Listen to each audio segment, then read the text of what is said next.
UP में जनता की सरकार नहीं है, बुलडोजर की सरकार है। बिहार की शासन और उत्तर प्रदेश की शासन में आसमान जमीन का अंतर है। अमित शाह से बड़ा नेशनल गुंडा कौन होगा?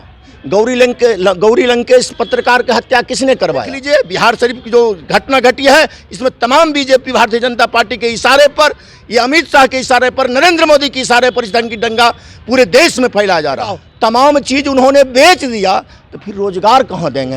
अरे वो तो राम के नाम पर वोट ठगने का काम कर रहे हैं। वो तो राम को भी छोड़ने वाले में से नहीं है, वो तो राम को बदनाम करने वाले हैं। बतलावे मोदी जी पैतृक संपत्ति बेचकर इस देश के जनता को 5 किलो चावल दे दिए हैं। 340 चैनल, ये मोदी चैनल है, जब भी खुलेगा मोदी मोदी मोदी मोदी ये करना शुरू कर देता है। रामनवमी के शुभ अवसर पर जिस प्रकार से पूरे देश के कई राज्यों में झड़पें हुई और बिहार में भी 2 जगहों पे सासाराम और नवादा बिहार शरीफ में दंगे की खबर है। लगातार टीवी अखबार बिहार जल रहा है, कुछ ऐसा दिखा रहा है। सर, क्या हो रहा है बिहार में? बिहार को टीवी अखबार बता रहा है कि जल रहा है। देखिए, खास करके जो केंद्रीय शासक हैं, केंद्र में जिनके हाथ में केंद्र की सत्ता है, उस आदमी का बहुत बड़ा प्री प्लानिंग और षड्यंत्र है। आपको याद होगा 19 की लोकसभा की चुनाव, जिस समय चुनाव हो रहा था, इस देश के किसान, इस देश का मजदूर, इस देश के अवाम भारतीय जनता पार्टी के शासन से उब चुकी थी और उनका स्पेशल सर्वे यह रिपोर्ट दिया कि भारतीय जनता पार्टी दोबारा सत्ता में आने वाली नहीं है। सत्ता कैसे आवे, इसके लिए पुलवामा की घटना याद होगा आपको होगा। 42 गो सीआरपी जवान की हत्या करवा दिया गया और आज तक हत्या करवा दिया गया। किसने करा दिया? भारतीय जनता पार्टी के लोगों ने। और उनका जो ईडी और सीबीआई, जो हमारे राष्ट्रीय अध्यक्ष लालू जी पर बार बार, हमारे लोकप्रिय जो नेता हैं तेजस्वी जी पर जो छापामारी कर रहा है, या राहुल गांधी जी पर जो झूठा आरोप लगाया, आज तक इनका एजेंसी यह जांच नहीं कर पाया कि किस गाड़ी से RDX भर कर गया था, किसका गाड़ी था और विस्फोट हुआ। तो इसमें किसका षड्यंत्र था? भारतीय जनता पार्टी के लोगों का षड्यंत्र था, जो 42 को जवानों को हत्या करवाकर देश में भावना को भड़काने का काम करके वोट लेने का प्री प्लान। सेम वही स्थिति 24। आप लोग पे आरोप है कि आप लोग दंगाइयों को सख्त सजा नहीं देते हैं, योगी जी बुलडोजर चलवा देते हैं, तो ये सख्त कार्रवाई क्यों नहीं करते हैं? देखिए, खास करके बिहार में लोकतांत्रिक जनता के द्वारा निर्वाचित सरकार है और जनता की सरकार है। यूपी में जनता की सरकार नहीं है, बुलडोजर की सरकार है। बिहार की शासन और उत्तर प्रदेश की शासन में आसमान जमीन का अंतर है। और ख़ास करके जो बिहार में ये जो दंगा की चर्चा कर रहे हैं, RSS, बजरंग दल, विश्व हिंदू परिषद, कोई ये सामाजिक कार्यकर्ता थोड़ी है, ये तो बीजेपी भारतीय जनता पार्टी का एजेंट है। उसका मुख्य काम है दंगा फैलवाना। बिहार में दंगा फैलवाओ, हिंदू मुस्लिम करवा दो, भले देश बट जाए, हिंदू मुस्लिम करवा कर वोट लेना है। वोट लेने के लिए ओवैसी भी बैटिंग कर रहे हैं, क्या कहिएगा? ओवैसी तो उसका एजेंट है, भारतीय जनता पार्टी का एजेंट है। असरुद्दीन ओवैसी बी टीम है भारतीय जनता पार्टी का। और देखिए, दोनों में सेटिंग होता है। रात में अमित शाह और नरेंद्र मोदी का बैठक होती है। आपको क्या बोलना है, हम क्या बोलेंगे, कहाँ दंगा करवाना है, बिहार में दंगा करवाना है कि उत्तर प्रदेश में दंगा करवाना है कि मध्य प्रदेश में करवाना है कि राजस्थान में करवाना, केवल दंगा करवाना है। 24 के लोकसभा का प्री प्लानिंग के तहत ये दंगा करवा रहे हैं।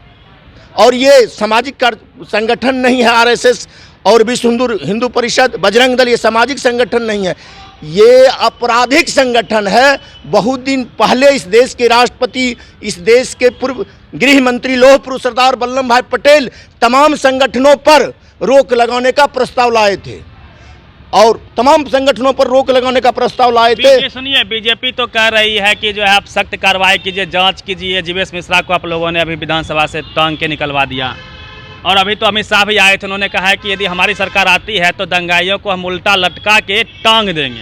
अच्छा, अमित शाह से बड़ा नेशनल गुंडा कौन होगा?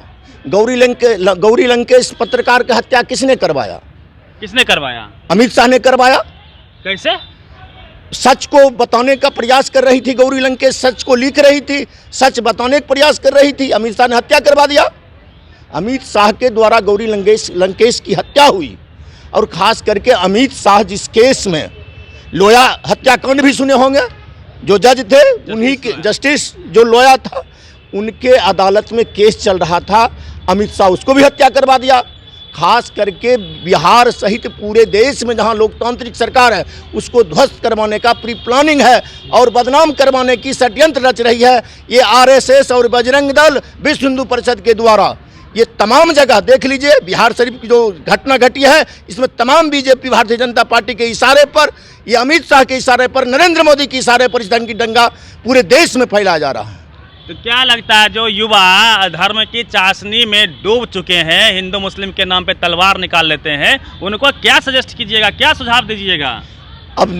अब 24 को आने वाले लोकसभा में इस देश का जो युवा वर्ग है, इस देश के किसान हैं, तमाम लोग समझ चुके हैं ये भारतीय जनता पार्टी आरएसएस समर्थित जो इस देश में सरकार है, ये देश की जनता की सरकार नहीं है, ये चंद इस देश के दलालों की सरकार है, चंद पूंजीपतियों की सरकार है, जिसका कई जीता जागता उदाहरण है। इस देश में 3 खतरनाक कृषि बिल भी लाए थे। इस देश के किसानों ने आंदोलन करने का कार्य किया। एशिया महादेश में जो किसानों के द्वारा आंदोलन किया गया, एशिया महादेश में इतना बड़ा आंदोलन किन्हीं के द्वारा नहीं किया गया था। खास करके भारत कृषि प्रधान देश है, यहाँ के लोग कृषि पर आधारित हैं। सर एक सवाल रहेगा, वो तो क्लेम कर रही है कि हमने 2 करोड़ रोजगार दिया हर साल, पकौड़ा तलने का उन्होंने फार्मूला तक दे दिया, साथ में 15 लाख रुपया की बात हुई, लगातार हर घर को पक्का भी कर रहे हैं। तो आप लोग का क्या एजेंडा रहेगा? अब हमारा नेता का एजेंडा है युवाओं की रोजगार देने के, जो विगत लोकसभा चुनाव में जो घोषणा तो दे रहे हैं 2 करोड़। अरे वो तो नकली बोल रहे हैं, वो तो फ्रेब हैं, झूठ हैं। आने वाला इतिहास साक्षी होगा। जो नरेंद्र मोदी से विशेष झूठ बोलने का नाम बतलाओ तो किसी का नाम नहीं आएगा, नरेंद्र मोदी का आएगा। नरेंद्र मोदी का आएगा। किस चीज़ में वो रोजगार देंगे? देश के जितने भी खनिज संपदा था, वह रेलवे स्टेशन हो, रेलवे गाड़ी हो, रेल पटरी हो, हवाई जहाज हो, बंदरगाह, तमाम चीज़ उन्होंने बेच दिया, तो फिर रोजगार कहाँ देंगे? रोजगार देने के बदले भारत के भाजपा मंदिर तो बनवाती है, मुस्लिमों को टाइट रखती है, उसके पास हिंदुस्तान पाकिस्तान का यूएसपी है, चाइना थर कांपता, वर्ल्ड मोदी जी का डंका बज रहा है। आपके पास क्या है? उनको ये मंदिर किनका मंदिर बनवा रहे हैं? राम मंदिर बनवा दिया अयोध्या में। राम मंदिर अयोध्या में मोदी जी बनवा दिए, राम के लिए बनवा दिए। अरे वो तो राम के नाम पर वोट ठगने का काम कर रहे हैं। वो तो राम को भी छोड़ने वाले में से नहीं है, वो तो राम को बदनाम करने वाले हैं। एक आप सुने होंगे रंजन गोगोई चीफ जस्टिस के द्वारा जो जजमेंट आया था राम जन्मभूमि और बाबरी मस्जिद पर, उसमें भी खरीद फरोख्त किया गया था। सुनिए ना, चुनाव आएगा तो ज्ञानव्यापी बन जाएगा, ताजमहल का नाम बदल जाएगा। आपके पास हिंदू मुस्लिम के खेल में वो आगे रहती है बीजेपी। काट क्या है आपके पास? देखिए, सबसे पहले काट है, हमारा देश धर्मनिरपेक्ष देश है। इस देश में सभी जाति के लोग निवास करते हैं, सभी धर्म के लोग निवास करते हैं। हम धर्मनिरपेक्षता पर हमारी पार्टी चुनाव लड़ेगी। हमारा गठबंधन धर्मनिरपेक्षता के आधार पर, बेरोजगारों के रोजगार के सवाल पर, सीमा सुरक्षा के सवाल पर, मोदी के तरफ फरेबबाजी करके नहीं, राम के नाम पर, कृष्ण के नाम पर, इनके नाम पर वोट लेने का काम हमारे गठबंधन के नेता लोग नहीं करेंगे। हमारे गठबंधन के जो नेता होंगे ऐसा बात कभी नहीं कर सकते हैं। ये तो फरेबी प्रधानमंत्री इस देश का। आप 2 करोड़ युवाओं को रोजगार देने की बात किए थे नरेंद्र मोदी जी, कै करोड़ लोगों को 5 केजी राशन तो दे रहे हैं। राशन वो अपने जमीन बेच के दे रहे हैं। यह भारत के मौलिक घर दे दिया, मौलिक किसानों की आय दोगुनी हो गई। यह हमारा मौलिक संवैधानिक अधिकार है। मोदी जी अपना पिताजी वाला डीह बेच कर दे दिए हैं। बतलावे मोदी जी पैतृक संपत्ति बेचकर इस देश के जनता को 5 किलो चावल दे दिए हैं। बतलावे अपना पैतृक संपत्ति बेचकर 5 किलो चावल दे दिए हैं। क्या किए हैं? यह हमारा मौलिक अधिकार है। एक आखिरी सवाल लेंगे। मोदी जी के पास ईडी है, सीबीआई है, इनकम टैक्स है, साथ में मीडिया भी है। सबसे तो आप लड़ लीजिएगा। मोदी जी से लड़ना आसान है, लेकिन मीडिया से जो प्रोपेगेंडा फैलाएगी आपके खिलाफ में, जंगल राज घोषित आपको कर दिया जाएगा, उससे कैसे लड़िएगा? मीडिया से, टीवी अखबार से? हाँ, जनता के माध्यम से ये गोदी मीडिया के विरोध भी हम लड़ेंगे। जनता के माध्यम से। जनता जाग चुकी है। और घोषित कर देगा, मीडिया कर चुका है। ये ईडी सीबीआई मीडिया के नज़र में लालू यादव चोर है। मीडिया ने लालू यादव को चोर बना दिया, मुलायम सिंह यादव को चोर बना दिया, काशीराम को चोर बना दिया, मायावती को चोर बना दिया। तो आपके लोगों के सामने में आपके ही नेता को मीडिया आंख के सामने में चोर साबित कर देगा, क्या उपाय है आपके पास? ये देश की जो नौजवान है, जो शिक्षित नौजवान है, हमारे देश के जो विद्वान जन हैं, वो जान चुके हैं ये गोदी मीडिया पर भरोसा नहीं करते हैं। हजारों हजार के संख्या में टीवी लोग फोड़ दिए, टीवी देखना बंद कर दिए। ये सब लोग जान रहे हैं 340 चैनल ये मोदी चैनल है, जब भी खुलेगा मोदी मोदी मोदी मोदी ये करना शुरू कर देता है। इसलिए देखना लोग बंद कर दिए। बिकाऊ मीडिया, गोदी मीडिया पूरे विश्व में घिनौना हरकत से लोग माने इनका निंदा करता है। बताइए, नरेंद्र मोदी जाएगा दूसरे देश में, भारत के मीडिया बतलाता है, उस देश का मीडिया क्यों नहीं बतलाता है? भारत के पेपर पत्रिकाएं में इनका कार्यक्रम छपता है और उस देश में क्यों नहीं छपता है? ये आने वाला इतिहास साक्षी होगा। भारत के फ्रॉड प्रधानमंत्री का नाम बताओ, नरेंद्र मोदी। चोर का नाम बताओ तो नरेंद्र मोदी। देश को बेचने वाला का नाम बताओ, नरेंद्र मोदी।